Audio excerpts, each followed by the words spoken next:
chamado Getsêmani, e ali chegados, disse Jesus aos seus discípulos: assentai-vos aqui, enquanto eu vou ali orar. E levando consigo a Pedro, Tiago e João, começou a sentir-se tomado de pavor e de angústia. E lhes disse: a minha alma está profundamente angustiada, triste até a morte. Ficai aqui e vigiai. E adiantando-se um pouco, cerca de um tiro de pedra, o Senhor prostrou-se em terra e orava, para que, se possível, lhe fosse poupada aquela hora. E dizia: Abba, Pai, tudo te é possível. Afasta de mim este cálice. Contudo, não seja o que eu quero, e sim o que tu queres. Voltando, os achou outra vez dormindo. E disse: Pedro, Simão, tu dormes? Não pudestes vigiar nem uma hora? Vigiai e orai para que não entreis em tentação. O espírito, na verdade, está pronto, mas a carne é fraca. Retirando-se de novo, orou, repetindo as mesmas palavras. Voltando, os achou outra vez dormindo, porque os seus olhos estavam pesados e não sabiam o que lhe responder. E veio pela terceira vez e disse: ainda repousais? Basta. Chegou a hora.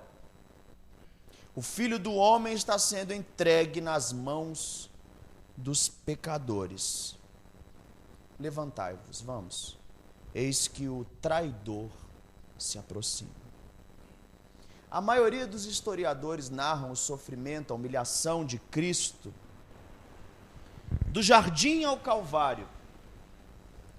Mas o leitor que conhece as doutrinas fundamentais da fé, sabe que a humilhação do Redentor não começa no jardim, não começa no Getsêmani.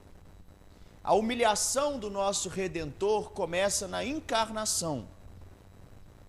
Em primeiro lugar, então, antes de estudarmos expositivamente todo o capítulo 14 e porções do capítulo 15, eu quero pontuar algumas considerações. Primeira, Jesus, segundo os evangelhos, segundo as epístolas, ele é o próprio Deus que se fez carne.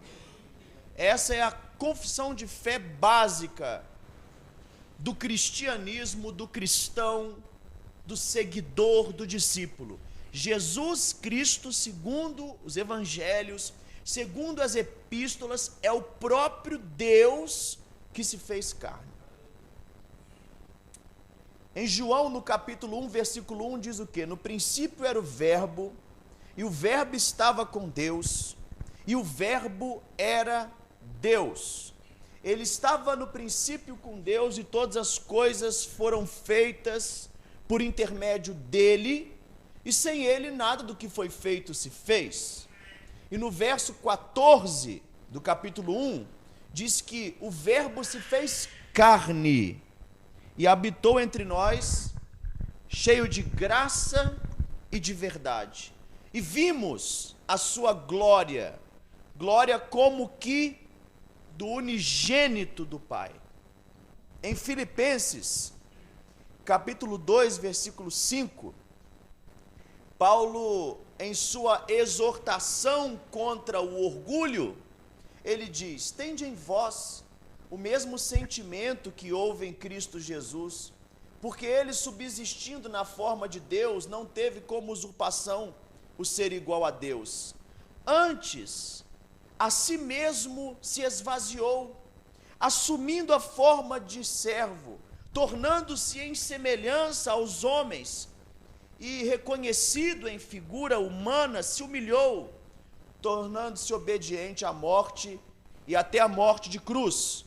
Pelo que Deus também o exaltou soberanamente e lhe deu o nome que está acima de todos os nomes, para que, ao pronunciar do nome de Jesus, se dobre todo o joelho no céu, na terra e debaixo da terra, e toda língua confesse que Jesus é Senhor, para a glória de Deus Pai. Os textos lidos são a comprovação de que Jesus é o próprio Deus e que a humilhação do nosso Salvador começa no fato de que, mesmo ele subsistindo na forma de Deus, não teve como usurpação o ser igual a Deus, antes veio vestir a pele humana. Ele não deixou de ser Deus para vir em forma humana. Ele abdicou do exercício de seus atributos incomunicáveis. Ele abdicou do exercício de sua onipotência. Ele abdicou da sua glória e veio em forma humana. Ele deixou a sua majestade nas alturas e veio em forma humana. É inimaginável pensar em Deus sendo amamentado. A nossa mente não consegue pensar em Deus sendo cuidado por um casal de seres humanos. Pensar que o Filho de Deus não nasceu num berço de ouro. O Filho de Deus nasceu numa manjedoura. Para ser mais preciso, o Filho de Deus nasceu num coxo de cavalos. Ele foi circuncidado no 8º dia, porque a criança circuncidada, o judeu circuncidado, ele estava obrigado a cumprir a lei. Imagine o legislador submisso agora voluntariamente à sua própria lei. Ele viveu uma vida pobre, numa cidade pobre, na verdade a mais pobre de sua época, chamada Nazaré. Trabalhou durante 30 anos como carpinteiro, foi desacreditado, humilhado, surrado, traído e ainda morreu como um escravo condenado em uma cruz. Então, a humilhação do Redentor começa em ele assumir a forma humana. Deus não era ser humano. Agora ele é a pessoa teantrópica. Deus homem. Não é Deus e homem, é Deus hífen homem. Em segundo lugar, o contexto. O contexto do texto em apreço, viu? Até rima. É a Santa Ceia. Bendito pelos irmãos. A ceia termina e Jesus dá as últimas instruções aos seus discípulos. E eles estavam atormentados pelas suas declarações. Jesus, nos versos 17 a 21, aponta um traidor. E ele sai do cenáculo cantando um hino. Alguns dizem ser um salmo. Passam perto do ribeiro de Cedron e vai para o Monte das Oliveiras. Sabemos que Jesus, ele sempre se consagrava em oração em um horto. E este horto era propriedade particular da família de João Marcos. Isso não é nem discutido em questões históricas. Então a família de João Marcos tinha uma prensa de azeite, e por causa das multidões, Jesus sempre ia a essa propriedade particular para buscar a Deus em oração como exemplo para nós outros. Então João Marcos é chamado às pressas, ele é aquele jovem do lençol, e Jesus com os seus discípulos vão até o Getsêmani, e chegando no jardim do Getsêmani, acontecem algumas coisas, e nós percebemos que o viver diário de Jesus é, na verdade, uma sucessão de acontecimentos, como que uma caminhada para Jerusalém. A leitura de Marcos, a leitura de Lucas, nos mostra que Jesus está caminhando rumo a Jerusalém. Ele veio para aquele fim, e esta hora está chegada. E sabemos que tudo que Cristo fez possui um significado. Nada é ocasional. Suas palavras, sua caminhada, aonde ele comeu, se assentou, chorou, ficou cansado, tudo isso possui um significado. E sabemos que todos os acontecimentos na vida de Jesus são cumprimento de profecias do Antigo. Eu não gosto do termo antigo, do Primeiro Testamento. Do Primeiro Testamento. Então, o bom leitor, o estudioso atento, ele faz uma leitura dos símbolos. Primeiro, o jardim, o lagar de azeite do Getsêmani no Monte das Oliveiras. Depois de citar a profecia de Zacarias, se você observar comigo, Jesus ele cita a profecia de Zacarias, aonde diz: ferirei o pastor e as ovelhas serão dispersas. Jesus vai para o Getsêmani. Isso para muitos não tem significado. Para o cientista da religião não tem significado. Para o místico tem significado até demais. Então nós temos que buscar um equilíbrio na interpretação do texto. Por que Jesus escolheu este lugar? O que era feito neste lugar?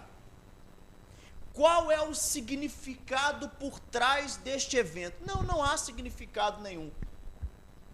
Eu não leio o Evangelho assim. O espírito do Evangelho não é sem significado. Por que o jardim? Por que Getsêmani?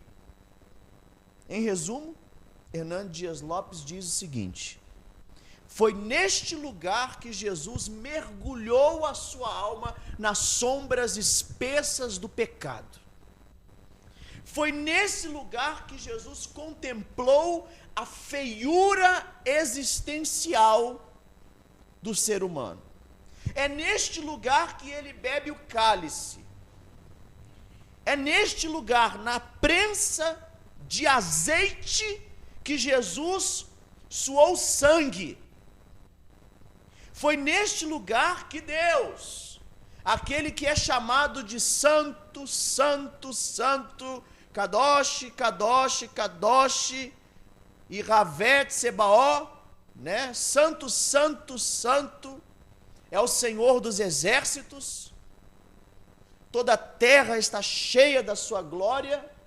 Aquele que era adorado pelos serafins põe o seu rosto na terra. O texto é explícito em falar que Jesus prostrou-se em terra. E no versículo 33, ele leva consigo a Pedro, Tiago e a João. E lhes disse: a minha alma está angustiada até a morte. E adiantando-se um pouco, segundo o contexto dos sinópticos, Lucas 22, 39 a 46, um tiro de pedra, 34 metros. Ele vai e prostra-se em terra. O Criador do universo, o Deus infinito, atemporal, incriado, o Deus onipotente, onisciente, onipresente, o Deus santo, por amor, prostra-se na terra. É incompreensível. Por isso que os gregos não aceitam a doutrina. Por isso que para os judeus era pedra de tropeço. E Jesus chama os seus discípulos mais íntimos e pede a Deus para que, se possível, lhe fosse poupada aquela hora. E é nesse ponto que os nossos irmãos têm muita dificuldade. A dificuldade é enorme quando esse texto é lido. Nós estamos usando muito esse termo nos últimos dias. Pelo cientista da religião, não é teólogo. Teólogo é aquele que estuda Deus.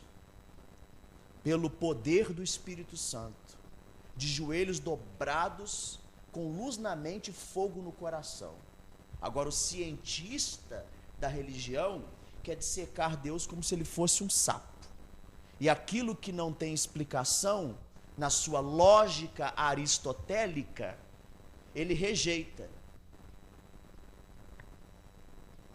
O teólogo regenerado, porque existe também a teologia dos regenerados, ele entende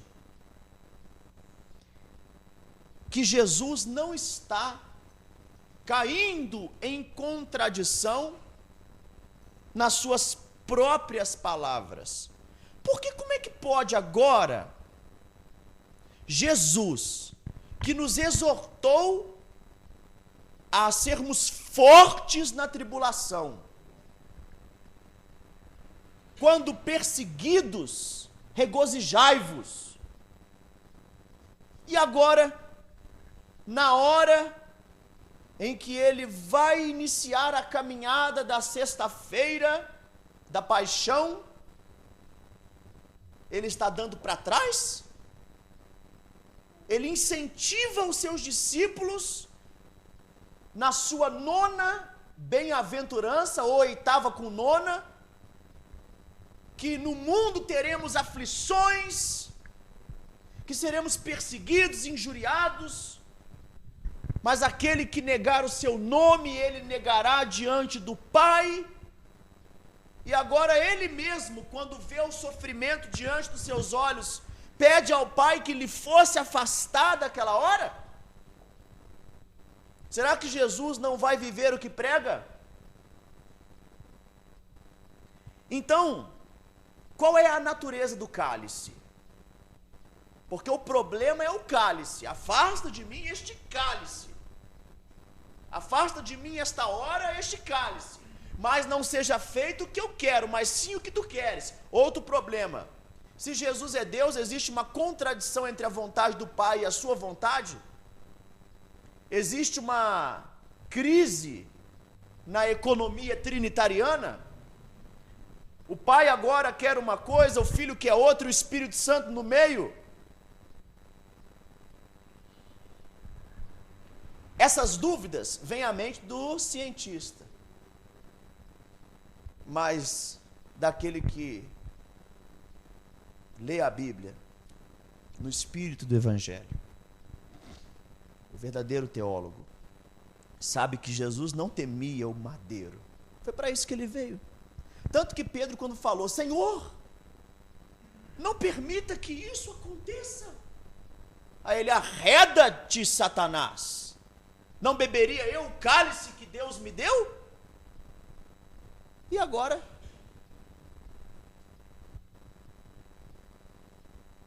Jesus não temia o sofrimento físico. Jesus não temia os soldados romanos. Jesus não temia a coroa de espinhos. Jesus não temia o soco no rosto, a cuspida na face. Jesus temia o cálice. Mas então, o que é este cálice? A pergunta que nos salta à mente agora é a natureza do cálice. Toda a ira de Deus, em toda a sua onipotência, toda a santidade de Deus, foi ofendida durante 6.000 anos pela humanidade. A humanidade vivia como se Deus não tivesse importância. O problema não é não crer, o problema não é o ateísmo em si. O problema é falar que crê em Deus, mas viver sem dar importância, sem dar a devida importância. Deus enviou o seu Filho para morrer numa cruz e a humanidade vive como se isso não fosse nada. Cada um pensa em casar-se, em dar-se em casamento, planeja os seus futuros, plural horrível, planeja o futuro, planeja o amanhã, mas se esquece do sacrifício. Deus envia o seu Filho, o seu unigênito, na maior expressão de amor, e os homens não dão importância. Então o cálice da ira de Deus, ele vai se enchendo por causa do pecado da humanidade. E é esse cálice do furor do Senhor é que vem até Jesus. A mão onipotente de Deus vem sobre Jesus, e diz o profeta Isaías que ao Senhor agradou moê-lo e fazê-lo enfermar, moê-lo no lagar, na prensa do azeite, até suar sangue, até a hematidrose, que é o rompimento das veias capilares. Assim como as azeitonas eram espremidas até a extração do azeite, a ira de Deus veio sobre o Filho para que o azeite do Espírito Santo fosse derramado sobre os eleitos de Deus. Jesus imaculado tem que experimentar o mergulhar de sua alma humana nas sombras da morte. O autor da vida vai morrer. Ele vai sentir como que por um momento o afastamento de Deus, porque Deus não pode estar em comunhão com o pecado. O Cordeiro de Deus agora vem levar sobre os ombros o pecado do mundo. Então Jesus temia a Deus, a ira de Deus. Ele está simbolizando a natureza humana sendo esmagada pela ira de Deus. O inferno está caindo sobre ele. E essa é a vontade de Deus. Ao Senhor agradou moê-lo e fazê-lo enfermar. O castigo que nos traz a paz estava sobre ele. Ele foi levado como um cordeiro mudo para o matadouro. Enquanto isso, seus discípulos dormiam.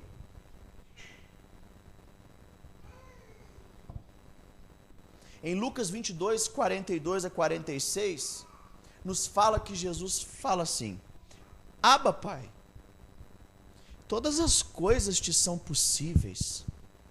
afasta de mim este cálice. E ele se levanta e encontra os seus discípulos dormindo. Acorda e fala: vigiai e orai, para que não entreis em tentação. O espírito, na verdade, está pronto, mas a carne é fraca. E ele volta e ora com maior intensidade, e grandes gotas de sangue caem no chão.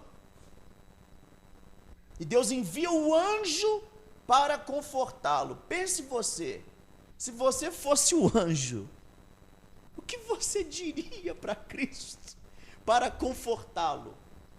Lembra que no deserto, no capítulo 4 de Mateus, quando Jesus foi levado pelo Espírito ao deserto, depois que ele venceu a tentação do diabo, os anjos vieram servi-lo. Mais uma vez, esse jardim do Getsêmani, os acontecimentos perpassam.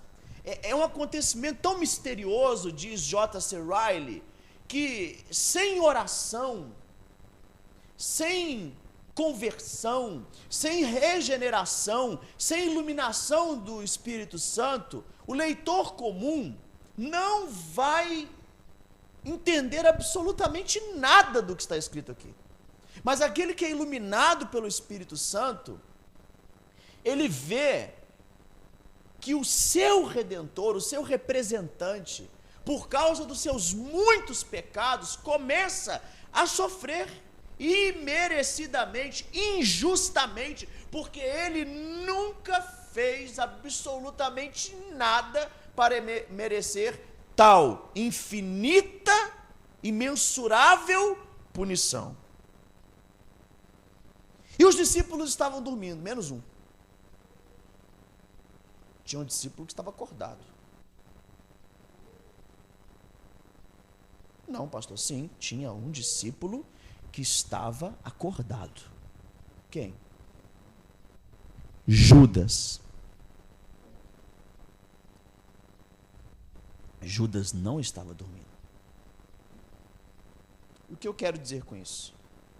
Enquanto Jesus orava, os discípulos dormiam e Judas estava vendendo o Filho de Deus por moedas de prata. Quero propor uma analogia. Eu não estou dizendo que o texto, na sua interpretação, significa isso. Não. Eu quero propor uma analogia. Jesus aqui, intercedendo pela humanidade, enquanto a igreja, porque Jesus, o intercessor, os discípulos representam o quê? A igreja. Quem era a igreja de Deus nessa época? Os discípulos. Então, enquanto Jesus orava, estava fazendo a obra de Deus, realizando a obra de Deus, a igreja estava fazendo o quê? Dormindo.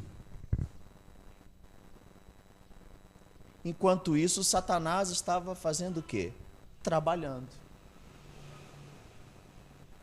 Sabe o que eu quero dizer com isso? Que Deus nos desperte desse sono evangélico. Que Deus nos desperte desse sono religioso. O que adianta ser evangélico? O que adianta ser religioso, ser católico? O que adianta?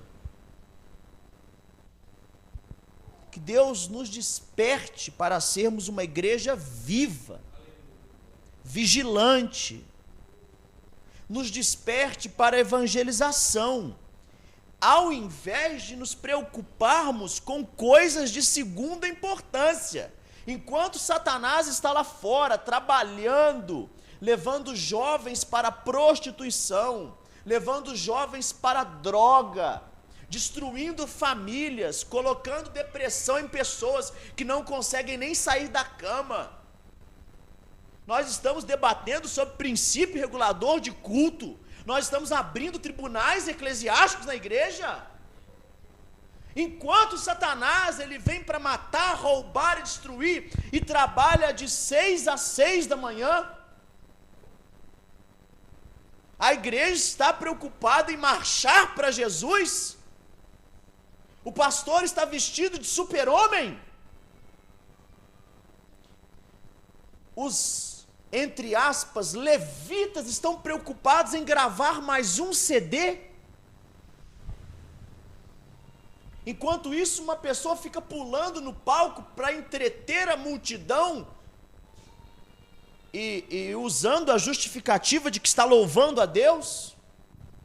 Enquanto isso, estamos construindo templos, denominados templos de Salomão.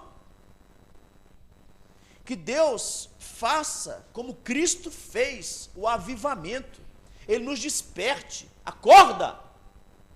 Ô Senhor, vigiai e orai. Sai dessa cachaça, Pedro. Toma um café da realidade da vida. Está preocupado com o quê? Com gravata, com terno? Está preocupado com o quê, meu Deus? Com a forma? Eu quero a essência. O povo não está preocupado com, meu Senhor, a obra da evangelização mundial é o motivo de Deus colocar o seu rosto em terra. Enquanto isso, nós estamos dormindo aí. É bom dormir, né? Ouvindo um CD do.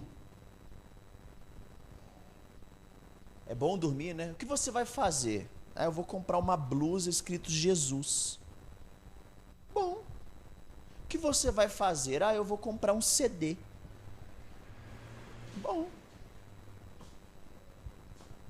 Enquanto isso, aquela pessoa, o seu vizinho, está tomando Rivotril de quantas miligramas mesmo?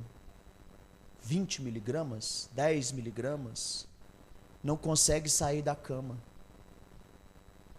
E você não consegue nem, você não tem força nem para bater na porta dele, para convidá-lo para vir no próximo domingo, mas forças para ir no show gospel você tem. Isso aqui não é palco não, gente, tá? Isso aqui não é picadeiro não, e nem eu sou um palhaço. Eu não estou me apresentando de forma performática como num teatro não. Isso aqui é um lugar aonde nós nos reunimos, porque a igreja não é isso aqui. A igreja é você. Deus não habita em templos feitos por mãos humanas, e você não é feito por mão humana, Ele habita em você. Então nós nos reunimos aqui como igreja, para culto a Deus, para que Deus nos desperte, para que a fé, a verdadeira fé, ela entre no nosso coração e nos desperte desta sonolência evangelical, para que não sejamos apenas um número, que Deus nos desperte.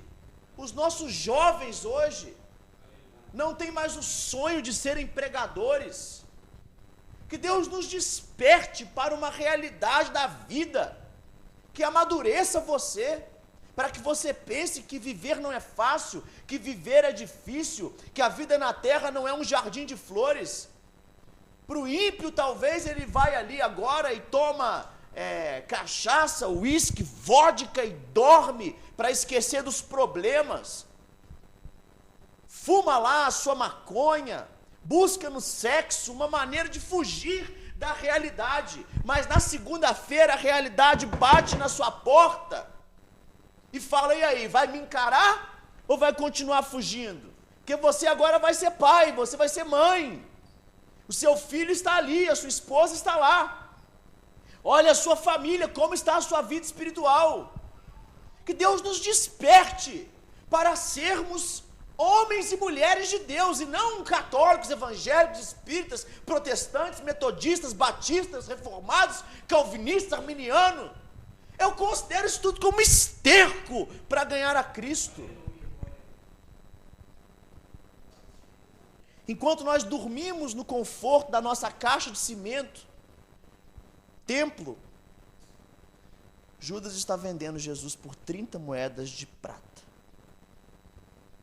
Mas o que me admira não é que Jesus está suando sangue, não é que a igreja está dormindo, e nem que Satanás esteja trabalhando. O que me admira é como Deus é misericordioso para nos acordar. Todos os dias. Ele vem e te dá uma segunda chance. Quando você abre os olhos de manhã, parece que nasceu de novo. Eu posso ser diferente. Eu posso recomeçar. Todos os dias, quando você acorda, Deus, por misericórdia, te deu mais um dia de vida. Você está com saúde. Você pode seguir em frente. Você pode hoje pedir perdão a Deus. Você pode hoje abandonar tudo o que te impede de seguir a Deus. Você pode fazer isso amanhã. A misericórdia de Deus é infinita. Eu vejo um Senhor, o próprio Deus, irmãos, indo acordar um ser humano para que ele vigie, para que ele desperte e acorde para a realidade. Não adianta dormir. Não é a solução mergulhar na cama e esconder dos problemas. O ímpio pode fazer isso, o crente dobra joelho. Ele não tem a que recorrer para matar a tristeza. Só mesa de bar, né? Não dizia a música? Não, a gente não mata a tristeza, a gente enfrenta ela de frente e segue em frente. Jesus, ele não levanta dessa oração como um Marte capengando, que vai amarrado, tentando lutar. Não. Semana que vem nós vamos tratar sobre isso.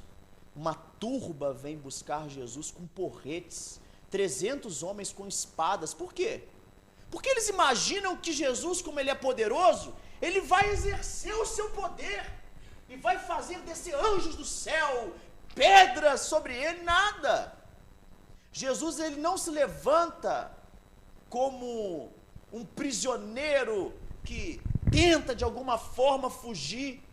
Ele se levanta para enfrentar a cruz como um rei marcha para ser coroado. Ele se levanta para enfrentar a cruz como você vai se levantar amanhã, depois desta palavra. Porque só você sabe o que você tem passado. E não tem outra pessoa com você. A gente ri, brincamos, mas você sabe o que você tem passado. Com seus filhos, com a sua família, no seu casamento, na sua vida. E você não tem que encarar a vida como um escravo moribundo. Você tem Deus ao seu lado. Ah, mas a minha mãe eu não tenho, meu pai eu não tenho. Ainda que a mãe se esqueça do filho que mama, diz o Senhor, eu não me esquecerei de ti. Amanhã você vai levantar para trabalhar diferente, porque a palavra de Deus veio sobre você.